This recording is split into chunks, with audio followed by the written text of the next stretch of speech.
Think for a minute about what a world without money would look like. We're all so used to money being there that we kind of take it for granted and might not think about all the different roles it actually plays in the economy. It serves four main functions. So money is used as a medium of exchange, a store of value, a unit of account, and a standard of deferred payment. The first of these functions is a medium of exchange.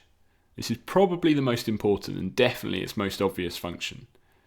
Money is used to allow the exchange of goods and services to happen. So if we didn't have it, we wouldn't be able to access nearly the same range of goods and services we do today. If you're a baker in today's world and you decided you wanted some steak, you sell your bread for money and then you use that money to buy some steak from the butcher. In a world without money, you'd have to wait until the butcher needs some of your bread, which could be days or even weeks, and then negotiate a trade. This means that goods could only be traded when there's what we call a double coincidence of wants. If the butcher doesn't want any of your bread, it's tough luck, no deal can be made. Money lets us buy what we want, when we want. The second function of money is as a store of value.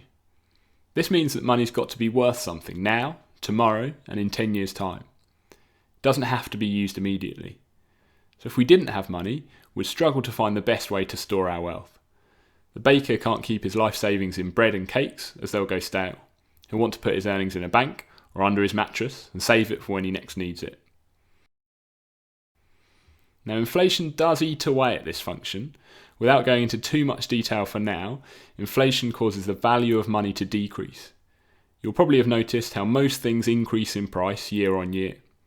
This means that you might have been able to buy 4 chocolate bars for £1 a few years ago, but since then they've risen in price and now you can only get 3. As long as inflation is relatively under control though, money isn't too bad a way of storing your wealth, especially if you can put it in the bank and gain some interest on it. The third function that money plays is as a unit of account.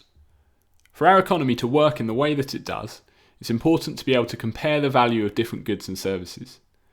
And by this I mean that if I know that a loaf of bread costs £1 and a steak costs £5, then I can be pretty certain that the steak is worth 5 times more than the bread.